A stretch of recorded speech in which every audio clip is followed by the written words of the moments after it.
ஓம் நமச்சிவாய நமக, ஓம் நமச்சிவாய நமக என்ற திருநாமத்தை உச்சரித்துக் கொண்டு எனது பதிகை துவங்குகிறேன். காத்தவராயன் என்று சொன்னால் காத்தவராயன் யாருடைய பிள்ளை, காத்தவராயனுடைய தாய் தந்தைகள் யார் என்கின்ற பூர்வீக வரலாற்றை உங்கள் முன் சமர்ப்பிக்க அவரோடு வந்திருக்கிறேன். இந்த உலகையெல்லாம் தாங்கக்கூடிய உமையவள் என்று சொல்லப்பட்ட சக்தி எனது தாய். உலகில் உள்ள ஜீவராசிகளுக்கெல்லாம் அன்றன்று படியளக்கப்பட்ட சிவபெருமான் எனது தந்தை. என் தந்தையாகி சிவபெருமான் அனைத்து ஜீவராசிகளுக்கும் படியளக்க சென்றிருந்த நேரத்தில் திரிலோக சஞ்சாரி என்று சொல்லப்பட்ட நாரதர் அங்கு வந்து எமது தாயை பார்த்து, தாயே உமது கணவரங்கு சென்று விட்டார் என்று கேட்க, என் தாயாகிய சக்தி, அண்ணா இந்த உலகிலே நடப்பன நிகர்வன நீந்துவன அசைவன என்று சொல்லப்பட்ட 84 லட்சம் ஜீவராசிகளுக்கும் படியளக்க சென்றிருக்கிறார் அண்ணா என்றார்கள். ஆகட்டும் தங்கையே, நான் சொல்லும் பிரகாரம் தாங்கள் இப்பொழுது ஒரு கட்டரும்பை பிடித்து தங்கச் சிமிழில் அடைத்து தன்னுடைய முண்டாணியில் முடிந்து வைத்துக் கொள்.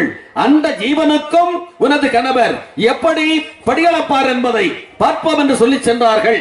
நாரதர் சொன்ன பிரகாரம் என் தாயாகிய சக்தி ஒரு கட்டரும்பை பிடித்து தங்கச் சிமிழில் அடைத்து தன்னுடைய முந்தாணியில் முடிந்து வைத்துக் கொண்டார்கள். எனது தந்தை சிவபெருமான் அனைத்து ஜீவராசிகளுக்கும் படியளந்து விட்டு தன்னுடைய இருப்பிடத்திற்கு வருகிறார்கள். என் தாயாகிய சக்தி தந்தையை பார்த்து, சுவாமி இன்று தாங்கள் அனைத்து ஜீவராசிகளுக்கும் படியளந்து வந்தீர்களா சுவாமி என்று கேட்க, ஏன் சக்தி சந்தேகம் கொள்கிறாய்? அனைத்து ஜீவராசிகளுக்கும் படியளந்து வந்திருக்கிறேன் சக்தி என்றார்கள். இல்லை சுவாமி, இன்று ஒரே ஒரு ஜீவனை பத்தினியாக போட்டு விட்டீர்கள், ஒரு ஜீவனுடைய பாவத்தை ஏற்றுக்கொண்டீர்கள் சுவாமி என்றது என் தாயாகிய சக்தி. எனது தந்தை சிவபெருமான் கூறுகிறார், எந்த ஒரு ஜீவனுடைய பாவத்தையும் நான் ஏற்றுக்கொள்ள மாட்டேன் சக்தி, என்னுடைய கடமையை சரிவராக செய்திருக்கிறேன் என்றார்கள். இல்லை சுவாமி என கூறிவிட்டு அண்டப்புறத்தில் சென்று தன்னுடைய முண்டாணி அவிழ்த்து அந்த தங்கச்சிவளை திறந்து பார்க்கும் பொழுது அந்த கட்டருமாகப்பட்டது தனக்கு போதுமான இறையை கவ்விக்கொண்டிருந்த காரணத்தால் என் தாயாகிய சக்தி தந்தை சிவனுடைய முன்னிலையில் வந்து முகவாட்டத்தோடு நின்று கொண்டிருக்கிறார்கள். ஏன் சக்தி முகவாட்டமாக இருக்கிறாய் என்று கேட்க, சுவாமி தங்கள் மீது சந்தேகமற்று தாங்கள் செய்யும் தொழில் மீது சந்தேகமற்று தங்களிடத்தில் ஒரு சோதனையை நடத்தி விட்டேன். அதற்காக தாங்கள் என்ன தண்டனை கொடுத்தாலும் ஏற்றுக்கொள்கிறேன் சுவாமி என்கிறார்கள். அப்படி உனக்கு தண்டனை வேண்டுமானால் விண்ணுலகத்தை விட்டு மண்ணுலகம் சென்று காசிக்கு சென்ற வழியிலே காடு வெட்டி செடியொதுக்கி காசி வனத்தை உண்டு செய்ய வேண்டும் சக்தி என்றார்கள். ஆகட்டும் என்று சொல்லி என் தாயாகிய சக்தியும் எனது தந்தை சிவபெருமானும் அந்த விண்ணுலகத்தை விட்டு இந்த மண்ணுலகம் அன்று காசிக்கு செல்லும் வழியிலே காடு வெட்டி செடியொதுக்கி காசி வனத்தை உண்டு செய்தார்கள். இந்த வனத்திற்கு யாரை நாம் காவலாக வைப்போம் என்று என் தாயாகிய சக்தி கேட்க, எனது தந்தை சிவபெருமான் கூறுகிறார், நமது முதல்வனாகிய கணபதியை காவலாக வைத்து விடுவோம் சக்தி என்றார்கள். என் தாயாகிய சக்தி, நமது முதல்வனோ தாயை போல் தாரம் வேண்டும் என்று சொல்லி குளக்கரையிலே குந்தி இருக்கிறான். அன்னவன் இந்த நந்தவனத்திற்கு வந்து காவல் செய்ய மாட்டான் சுவாமி என மறுக்கிறார்கள். அந்த நேரத்தில் எனது தந்தை நமது இளையவனாகிய வேலவனை காவலாக வைத்து விடுவோம் சக்தி என்றார்கள். என் தாயாகிய சக்தி, குன்றிருக்கும் இடமெல்லாம் குமரனுக்கும் இடமாக அமையட்டும் என்று சொல்லி அன்றோர் சாபத்தை கொடுத்தீர்கள். அந்த குமரனை கொண்டு வந்து இந்த நந்தவனத்திற்கு காவலாக வைத்து விட்டால் குன்றுதோறும் கொண்டாடி வரும் பக்தருடைய பாவத்திற்கு ஆளாக போகிறீர்கள், வேண்டாமையா என்று மறுக்கிறார்கள். அந்த நேரத்திலே எனது தந்தை தன்னுடைய அறிவுள்ளத்திலே சிந்தித்துக் கொண்டு தனது நெற்றி வேர்வையை வலித்து நிலத்திலே எரிய, நான் ஒரு ஆண் குழந்தையாக பிறந்து அம்மா அப்பா என்று சொல்லி இருவருடைய பாதங்களை பற்றி எனக்கு என்ன வேலை கொடுக்கிறீர்கள் என்று கேட்க, எனது தந்தை சிவபெருமான் கூறுகிறார், இந்த வனத்தில் பிறந்ததினால் மனம் காத்தான், இவ்வனத்தை காத்து வருவதினால் காத்தவராயன் என்ற பெயரை உமக்கு சூடியிருக்கிறோம் மகனே. இந்த வனத்தை சொந்த வனமாக கொண்டு கண்ணும் கருத்துமாக காவல் புரிந்திருக்க வேண்டும் என்று ஆணையிட்டார்கள். ஆகட்டும் என்று நான் ஒப்புக்கொண்டேன். என் தாயாகிய சக்தியும் எனது தந்தை சிவபெருமானும் விண்ணுலகம் சென்று விட்டார்கள். என்னுடைய நண்டவனத்தை கண்ணும் கருத்துமாக நான் காவல் புரிந்து கொண்டிருக்கும் நேரத்திலே என்னுடைய நண்டவனம் அந்தி நேரத்தில் பார்த்தால் அழகாக பூத்திருக்கும், அதிகாலையில் பார்த்தால் பூத்த மலர்கள் எல்லாம் காணாமல் போய்விடுகிறது. அப்பொழுது சிந்தித்து பார்த்தேன். இரவு நேரத்தில் யாரோ வந்து நம்முடைய நந்தவனத்திலே மலர்களை பறித்து செல்கிறார்கள் என்பதற்காக எனது மனதிலே தோன்றியது. அதற்காக ஒரு நாள் இரவு நேரத்திலே நந்தவனத்திற்கு அருகில் இருக்கக்கூடிய புளிய மரத்து மீதேறி பார்த்துக் கொண்டிருந்தேன். அந்த நேரத்தில் தெய்வலோகத்தில் இருந்து 7 கன்னிமார்கள் வருகிறார்கள். மலரை எல்லாம் பறித்து கம்மன் நதிக்கரையில் வைத்துவிட்டு அக்குளத்தில் இறங்கி அனைவரும் ஒன்றாக சேர்ந்து நீராடிக் கொண்டிருக்கிறார்கள். அந்த சமயம் பார்த்து புளிய மரத்தை விட்டு இறங்கி வந்து 7 கன்னிகள் என்று சொல்லக்கூடிய இளைய கன்னியனுடைய துயிலாடை எடுத்துக் கொண்டு போய் புளிய மரத்து ஒன்றிலே வைத்துவிட்டு மீண்டும் அந்த மரத்தின் மீதேறி பார்த்துக் கொண்டிருந்தேன். அந்த 7 கன்னிமார்களும் நீராடி விட்டு கரையேறி வருகிறார்கள். 6 கன்னிமார்கள் ஆடைகளை உடுத்திக் கொண்டார்கள். 7வது கன்னியனுடைய துயிலாடை இல்லாத காரணத்தால் அப்பெண்பால் அவமானம் தாங்க மாட்டாமல் மீண்டும் அந்த குளத்தினுள் இறங்கி தன்னுடைய உயரையே மடித்துக் கொண்டார்கள். 6 கன்னிமார்கள் தெய்வலோகம் சென்று நடந்த வரலாற்றை எடுத்து என் தந்தையாகிய சிவபெருமானிடத்திலே கூற எனது தந்தை என் மீது கோபம் கொண்டு அங்கிருந்த வண்ணமாக அங்கார கோபத்தோடு வந்து அடே காட்டவராயா என்று அழைத்தார். ஏன் தந்தையே என்றேன். ஒரு பெண்ணினுடைய பாவத்திற்கு ஆளாகிவிட்டாயே சண்டாளா என்கிறார்கள். ஏன் தந்தையே, என்னுடைய நந்தவனத்திலே மலர்களை திருடியது குற்றம் அல்லவா? அன்னமுடைய ஆடையை திருடியது குற்றமா என்று நான் எதிர்த்து வாதாடினேன். அந்த நேரத்தில் எனது தந்தை என் மீது கோபம் கொண்டு எனக்கு ஒரு சாபத்தை கொடுக்கிறார். அதாவது மறைய பறைய புடியடா சாபம் என்கிறார்கள். என் தாயாகிய சக்தி வேகும் சுடலிலே சாகாவரத்தை கொடுத்தேன் மகனே என்று சொல்லி சிவனுடைய சாபத்தில் இருந்து என்னை காப்பாற்றினார்கள். அப்பொழுது சிவபெருமான் தான் கொடுத்த சாபத்தில் இருந்து இந்த சண்டாளனை காப்பாற்றி விட்டாள் சக்தி என்பதற்காக எனது தாய் மீது கோபித்துக் கொண்டு விண்ணை நோக்கி சென்று கொண்டிருக்கிறார். விண்ணை நோக்கி சென்று கொண்டிருக்கும் எனது தந்தையை பார்த்து என் தாயாகிய சக்தி இன்னவனுக்கு இந்த சாபம் எப்பொழுது தீரும் சாமி என கேட்க நான் கொடுத்த சாபத்தின் பிரகாரம் இன்னவன் கழுமரத்தில் இருக்கும் பொழுதுதான் கொடுத்த சாபம் தீரும் என்றார்கள். ஆகட்டம் என்று ஒப்புக்கொண்டு என் தாயாகிய சக்தி மீண்டும் என்னை பார்த்து மகனே காட்டவராயா, உன்னால் தான் உனக்கு இந்த சாபம் ஏற்பட்டது. நீயோ 7 பிறப்புகள் பிறந்து மீண்டும் வந்து என்னை அடைவாய் என கூறிவிட்டு சிவனை நோக்கி சென்று கொண்டிருக்கிறார்கள். சிவபெருமான் திரும்பி பார்க்கிறார்.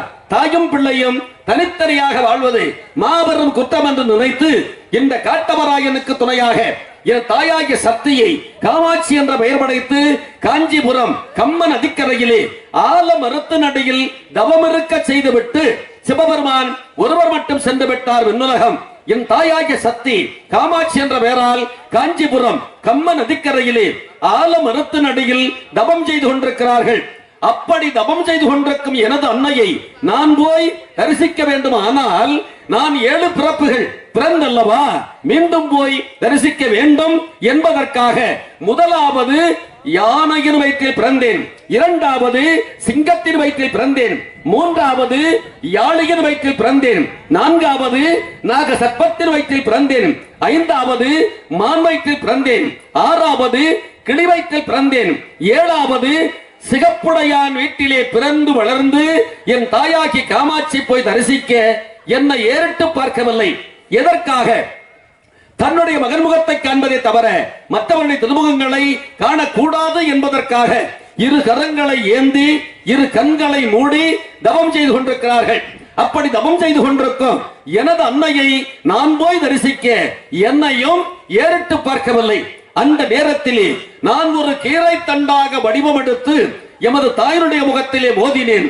என் தாயாகி காமாட்சி கீரை தண்டு வழியாக என்னை சுட்டு எரித்து குழந்தையாக்கி அந்த ஆலமரத்திலே ஊஞ்சல் கட்டி தாளாட்டி கொண்டிருக்கிறார்கள்.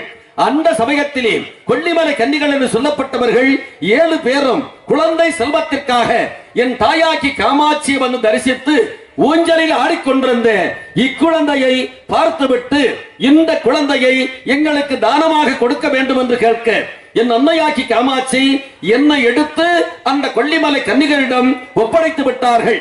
கொல்லிமலை கன்னிகள் என்று சொல்லப்பட்டவர்கள் 7 பேரும் 70 கோடி மந்திரத்தை கற்றவர்கள். இந்திரஜாலம், மந்திரஜாலம், கோகரணம், கஜகரணம், கூடுவிட்டு கூடுபாய மந்திரம், வேளைக்கொரு வேஷம் என்று சொல்லப்பட்ட 70 கோடி மந்திரத்தையும் எமக்கு கற்றுக் கொடுத்தார்கள். அனைத்து மந்திரங்களையும் கற்று நான் வாழ்ந்து வரும் தருணத்தில் அந்த 7 கன்னிகளுடைய திருமுகத்தை பார்க்கிறேன். பெத்த பிள்ளையிலும் உற்ற பிள்ளையாக என்னை வளர்க்கிறார்கள். என்னை பெற்றவர்கள் யார் என்பதே எமக்கே புரியவில்லை. அந்த நேரத்திலே அந்த 7 கன்னிமாரையும் ஒன்றாக வரச் செய்து இந்த 7 கன்னிமார்களிலே என்னை பெற்றவர்கள் யாரம்மா என்று கேட்டேன். அந்த கொல்லிமலை கன்னிகள் கூறுகிறார்கள், மகனே காட்டவராயா, உன்னை பெற்றவர்கள் காஞ்சிபுரம் கம்ம நதிக்கரையிலே ஆலமரத்து நடியில் தவம் செய்து கொண்டிருக்கிறார்கள். அவர்கள் தான் உன்னை பெற்றவர்கள். அவர்களிடமிருந்து தத்து மகனாக எடுத்துக்கொண்டு வந்து வளர்க்கிறோம் மகனே என்றார்கள். ஆகட்டும் தாயே, பெற்றவளுடைய திருமுகத்தை காண வேண்டுமே என்று நான் வருந்தினேன்.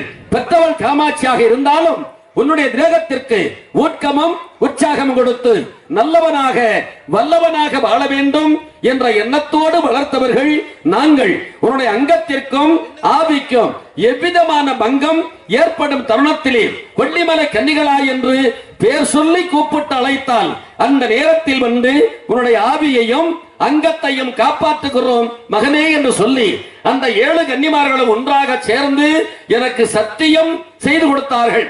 அந்த சத்தியத்தை பெற்றுக் கொண்டு என் தாயாக்கி காமாட்சி வந்து தரிசித்து நான் வேட்டைக்கு சென்று வருகிறேன் தாயே என கேட்க அன்னை காமாட்சி கூறுகிறார்கள், கீழ்முகம் போய் வா, வடதிசை போய் வா, மேல் திசை போகாதே, தென் திசை போகாதே என ஆணையிட்டார்கள்.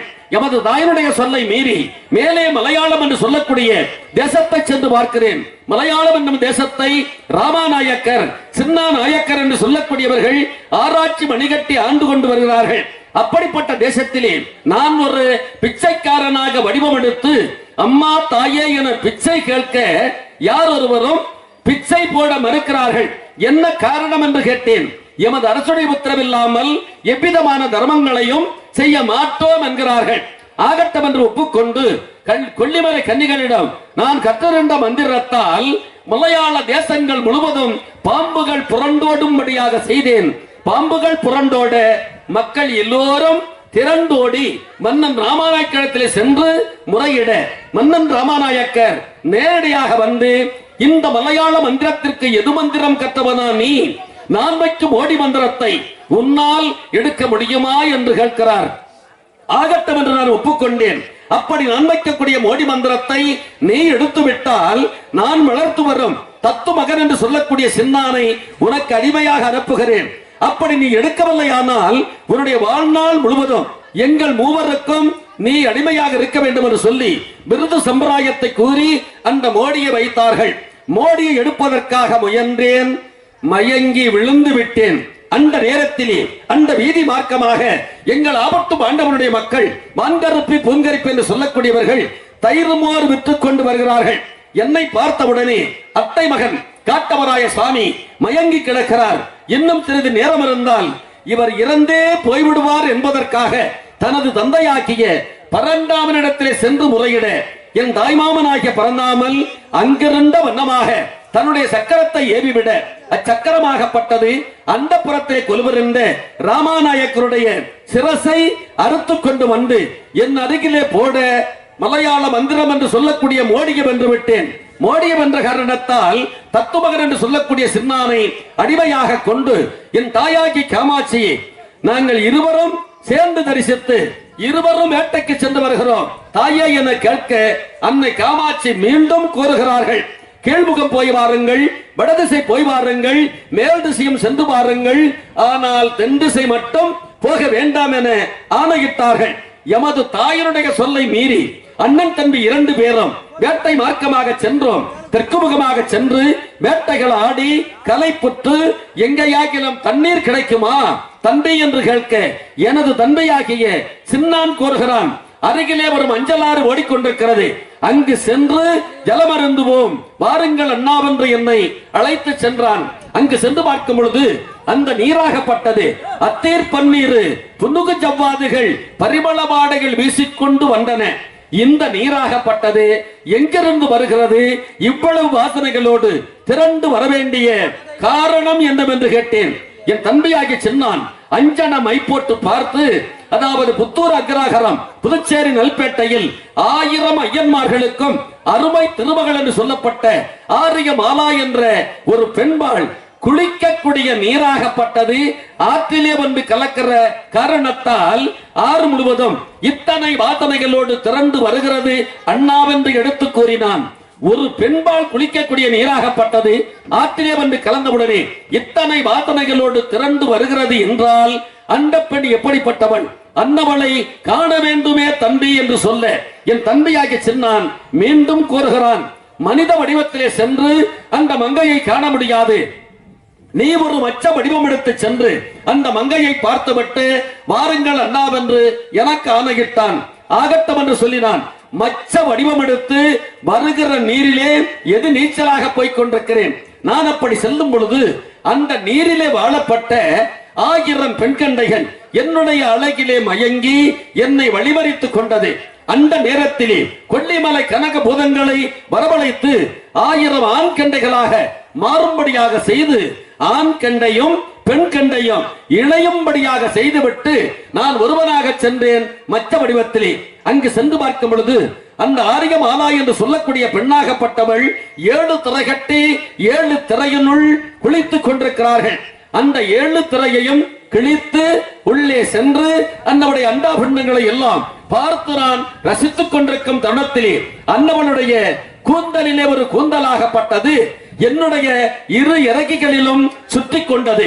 அந்த இடத்தை விட்டு நகர்ந்து நான் வர முடியாமல் இருக்கும் தருணத்திலே என் தம்பியாகிய சின்னானை மனதார நினைத்தேன். என் தம்பியாகிய சின்னான் கருட வடிவம் எடுத்து வந்து என்னை தூக்கி கொண்டு வந்து கரையிலே வைத்து அக்கூந்தலை எடுத்து பார்க்கும் பொழுது அற்புதமாக கூந்தலாக இருக்கிறது.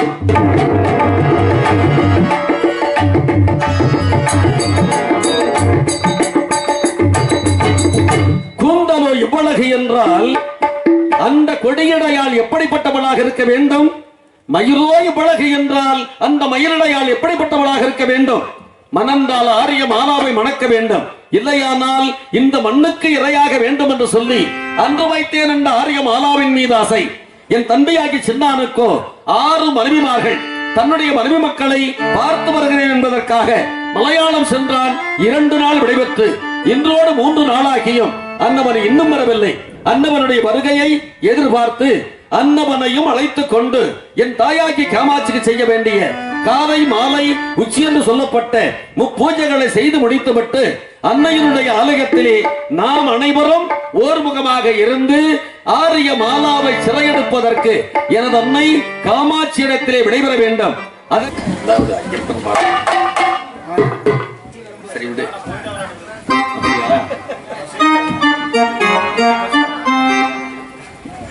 இப்பொழுது தம்பியாக சின்னாரை எதிர்பார்க்கிறேன். தத்தையத்து தம்பி சின்ன தம்பி சின்ன நீதான் துரைமகனை ஓடிவாடா ஓடிவாடா.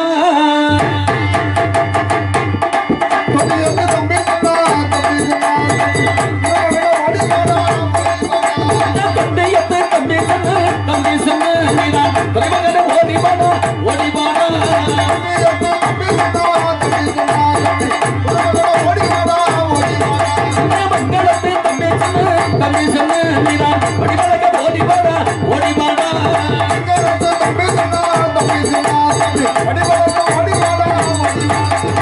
இந்த கம்பளத்தில் பிறந்தவன் தம்பி கட்டளக ஓடிவடா.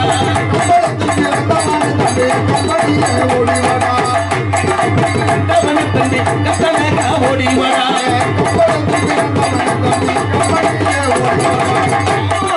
ஆலயத்தை தேடி கண்மணி நீ ஓடிவடா.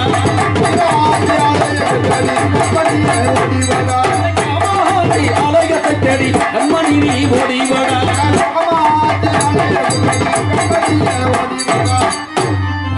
தேசம் விட்டு தேசம் விட்டு நீதான் அல்லவரை ஓடிவாடா.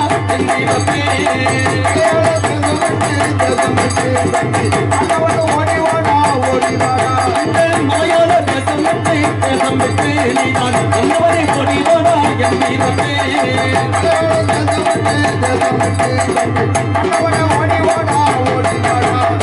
காஞ்சிபுரம் கம்மன் மண்ணை நேரிடித்து நீதான் கண்மணியை ஓடிவாடா.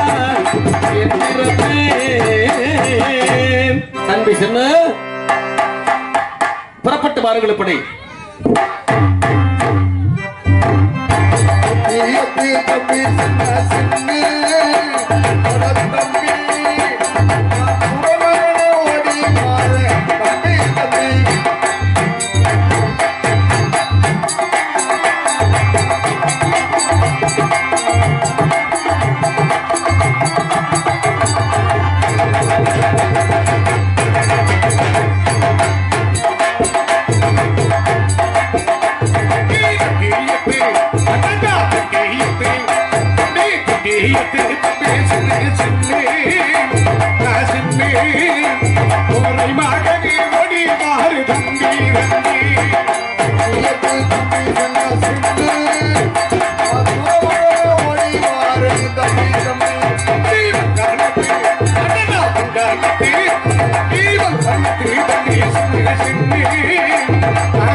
எப்படி பிறந்து எப்படி வளர்ந்தேன் என்றால் பார்வைக்கு பரமசிவனுக்கு ஒரு நாள் வாதுதக்கல் ஏற்பட்டு பூலோகத்திலே காசிக்கு செல்லும் வழியில் காஞ்சி வனத்தை உண்டு செய்து காஞ்சி வனத்திலே தாமரைக்க செய்துவிட்டு தெய்வீலாக பெறப்பட்டாராம் ஈஸ்வரர். அந்த நேரத்திலே ஈஸ்வரன் தலைக்கு மேலே இருக்கப்பட்ட கங்காதேவி கேட்டதாம், சாமி என்னுடைய அக்காலுக்கு ஒரு சாபத்தை கொடுத்து சென்று கொண்டிருக்கின்றீர்களே, அக்கால கொடுத்த சாபமாகப்பட்டது எமக்கு பாதி தேவை என்று கேட்டதாம். அப்பொழுது ஈஸ்வரர் தெரிவித்தாராம், கங்கா ஈஸ்வரியானவன் செய்யாத குற்றத்தை செய்துவிட்ட காரணத்தால் பூலோகத்திலே காசிக்கு செல்லும் வழியில் காஞ்சி வனத்தை உண்டு செய்து காஞ்சி வனத்திலே தாமரைக்க செய்துவிட்டு தேவலாக பெறப்பட்டுக் கொண்டிருக்கிறேன். இந்த நேரத்திலே உன்னோட அக்கால கொடுத்த சாபமாகப்பட்டது உமக்கு பாதி தேவை என்றால் மதுரை மீனாட்சி கோயிலுக்கு முன்பதாக திருமுடி கன்னியாக உருவெடுத்து அங்கே தவம் புரிந்தால் உனக்கு பாதி சாபம் என்று தெரிவித்தாராம். சாமி இந்த சாபமாகப்பட்டது எமக்கு எப்பொழுது தீரும் என்று கேட்கலாம் கங்காதேவி. அப்பொழுது ஈஸ்வரர் தெரிவித்தாராம், மேற்கே மலையாள தேசத்திலே ராமாநாயக்கர் என்பவருக்கு குழந்தை பாக்கியமே இல்லை. ஆலயங்கள் தோறும் காலை மாலை உச்சி என்று சொல்லப்பட்ட வேளையில் பூஜைகளை செய்து வந்து கொண்டிருக்கிறார். ஒரு நாள் வேளையில் மதுரை மீனாட்சி கோயிலுக்கு முன்பதாக வந்து, தாயே மதுரை மீனாட்சி அம்மை எனக்கு ஒரு குழந்தை வைக்க வேண்டும், எனக்கு ஒரு புத்திர வேண்டும் என்று வணங்கிக் கொண்டிருப்பார். அந்த நேரத்திலே 33 கோடி தேவர்கள் 46 ரிஷிமார்களும் அனைவரும் ஒன்றாக கூடி உன்னுடைய கரங்களில் ஒரு குழந்தை திட்டத்தை தருகிறோம். அந்த குழந்தையாகப்பட்டவரை மலையாள தேசத்து ராமாநாயக்கருக்கு தட்டு மகனாக கொடுத்தால் அப்பொழுது தேர்வுடைய சாப்பிட தெரிவித்தாராம். அது முடியாகவே மலையாள தேசத்து ராமாநாயக்கருக்கு என்னை தட்டு மகனாக கொடுத்து மலையாள தேசத்துக்கு எடுத்து சென்று பாலூட்டி சீராட்டி தாலாட்டி என்று படைத்து வந்தார்கள். எனக்கு திருநெய்து வந்தவுடன் அவர் கட்டக்கூடிய பெண்கள் 6 பேர் தனக்கு மனமுடித்து வைத்து மலையாள தேசத்தை அரசு மட்டம் கட்டி வைத்தார். அது மட்டுமில்லை, அவருக்கு தெரியக்கூடிய மந்திரம் 60 மந்திரம். மந்திரத்தை கட்டி கொடுத்து மலையாள தேசத்திலே மந்திர கொடிகட்டி வந்து வந்தேன். எப்படி என்றால், எனக்கு தெரியாமல் என்னுடைய அனுமதி இல்லாமல் யாருக்கு ஒரு நன்மைகளை செய்யக்கூடாது, யாருக்கு பிச்சை போடக்கூடாது என்று கட்டளையிட்டு அரவணைக்கு சென்று என்னுடைய மனைவி மக்களிடத்தில் என்னை தேற்றி நீராடி கொண்டிருக்கிறேன். அந்த நேரத்தில் என்னுடைய நாட்டு மக்கள் அத்த பேரும் கட்டி கறி கொண்டு வந்தார்கள். என்னவென்று கேட்டேன். சாமி யார் என்று தெரியவில்லை, பாம்பாட்டியாக வந்து பிச்சை என்று கேட்டான். பிச்சை பொழுது மறுத்துவிட்ட காரணத்தால் வீட்டுக்கு ஒரு பாம்பாகவும் கடைக்கு ஒரு பாம்பாகவும் ஏகிவிட்டு அரசியை என தெரிவித்தார்கள். ஆஹா, இந்த மலையாள தேசத்தில் 9 கம்பளம் 18 சொட்டியம் ஆதி சக்கமால் வாக்கு பெற்று நலமாக இருக்கின்ற பொழுது இந்த பாம்பளை ஏகிவிட்டிருக்கிறான் என்றால் இவன் இப்பேற்பட்டவன், இவன் எப்பேற்பட்டவன், இவனை பார்த்தாக வேண்டும் என்பதற்காகவே நானும் என்னுடைய தந்தை ராமா நாய்க்கிறோம், இருவருமே சென்று கேட்கிறோம். எந்த ஊரை சேர்ந்தவன், எந்த நாட்டை சேர்ந்தவன், எங்களுடைய நாட்டிலே பாம்பளை ஏகிவிட்டிருக்கிறாயே யாரா என்று கேட்கின்ற பொழுது அவன் கூறுகிறான், நான் யாராக இருந்தால் என்ன, பிச்சை என்று கேட்டால் பிச்சை பொழுது பழக்கம், அதை மறுத்தால் இன்னும் பாம்பளை ஏகுவேன் என்று தெரிவிக்கிறான். என்னுடைய தந்தை சொல்கிறார், எங்களுக்கு தெரியக்கூடிய மந்திரம் 60 மந்திரம், ஒரே ஒரு மோடி மதத்தை ஏகவே அந்த மந்திரத்தை எடுத்துவிட்டால் என்னுடைய வளர்ப்பு மகன் தொட்டியத்து சின்னாரை உனக்கு அடிமையாக அனுப்புகிறேன் என்று தெரிவித்தான். ஏற்றுக்கொண்டான். மோடி மந்திரத்தை ஏகிவிட்டேன். எப்படி என்றால் 7 எலுமிச்சக்கடிகள், 7 கோழி முட்டைகள், நிற சொம்பு தண்ணீர், வெள்ளாட்டு தலை வெட்டி முன்பதாக வைத்து ஆதி சக்க மலர் அடித்து கொள்ளவாகவே மோடி மந்திரத்தை ஏகிவிட்டேன். மந்திரத்தை எடுத்துவிட்ட காரணத்தால் தந்தை சொல்லுக்கு மறுக்காமல் ஆதி சக்கமால் வாக்கு நிலைக்க வேண்டும், ஆதி சக்கமால் வாக்கு நிலைக்க வேண்டும் என்பதற்காகவே அவனுக்கு பின்பாக அடிமையாக சென்றேன். எங்கே கஞ்சிவர கம்பா நதிக்கு அழைத்து சென்றான். என்றைக்கு பார்க்கத நான் ஒரு தாயை பார்த்தேன். அம்மா, தாயே தாயே என்று கத்தி கதறி அழுது கொண்டிருக்கின்ற பொழுது அந்த தாய் தெரிவித்தது, மகனே உன்னை அழைத்து வந்திருக்கிறானே என்னுடைய மகன், நீயோ என்னுடைய தங்கை மகள், இருவரும் எங்கே சென்றாலும் தோளுக்கு தோளாகவும் துணைக்கு துணையாக சென்று கொண்டிருக்க வேண்டும் என்று ஒரு சத்தியத்தை வைத்து விட்டது. அன்றிலிருந்து இன்று வரை என்ன பிரியாமலேயே சென்று கொண்டிருக்கிறோம். ஒரு நாள் வேளையில் தென் திசை மேற்குமாக வேட்டைக்கு சென்று தண்ணீர் தாகம் அதிகரித்து பக்கத்திலே மஞ்சளாத்திலே நீர் இருந்துகின்ற பொழுது அத்திரை பன்னீர் சமாது போன்ற வாசனைகள் அந்த நீரிலே கலந்து கொண்டமாக வந்து கொண்டிருக்கிறோம். அப்படியே தம்பி, இந்த நீராகப்பட்டு எங்கே வருக பார்க்க வேண்டும் என்று தெரிவித்தார். நினைத்தேன் ஆதி சக்கமாலை அஞ்சன மைய போட்டு பார்த்தேன். எனக்கு அப்பொழுதுதான் தெரிய வந்தது, புத்தூர் கரகரம் புதுச்சேரி நல்பேட்டை ஆரியப்பூர் ராஜர் மகள், அதோ ஆரியப்பூர் ராஜர் மகள் நீராடி கொண்டிருக்கின்ற நீர் என்று தெரிவித்தேன். தம்பி, இந்த நீரே இப்படி வாசனையாக இருக்கிறதே, அந்த பெண்ணாகப்பட்டவள் இப்பேற்பட்டவன், அவளை பார்த்தாக வேண்டும் என்று தெரிவிக்கிறார். அதுக்கு வழியொதுக்கு தந்தி சென்ற அந்த பெண்ணை பார்த்து வந்தது கூறுகிறார். தம்பி, அடைந்தால் அந்த பெண் அடைந்தாக வேண்டும், இல்லையானால் இந்த மண்ணுக்கு நான் எரியாக வேண்டாம் என்று கூறுகிறார். அப்படி நான் தெரிவித்தேன், மலையாள தேசத்திலே என்னுடைய மனைவி மக்கள், நாட்டு மக்கள் அனைவரும் பிரிந்து உங்களுக்கு பின்பாக அடிமையாக வந்திருக்கிறேன். 2 நாள் விடை கொடுத்தால் மலையாள தேசத்துக்கு சென்று வருகிறேன் என்று 2 நாள் விடுபட்டு வந்தவன் என்னோடு 3 நாள் ஆகிவிட்டான். காஞ்சிவர கம்ப நதிக்கருகாமலி என்னுடைய பெரிய தாயர் மகன் காத்தவராயன் என்னுடைய அன்றாகப்பட்டவர் தம்பியை காணவில்லை, சின்னாரை காணவில்லை என்று வழி மீது விழிவைத்து காத்துக் கொண்டிருப்பார். அதற்காக இந்த மலையாள தேசத்தை விட்டு நான் காஞ்சிவர கம்பிக்கு சென்று என்னுடைய அனராகப்பட்டவரை அது சீக்கிரமாக சந்தித்தாக வேண்டும். பெறப்படுகிறேன். இப்பொழுது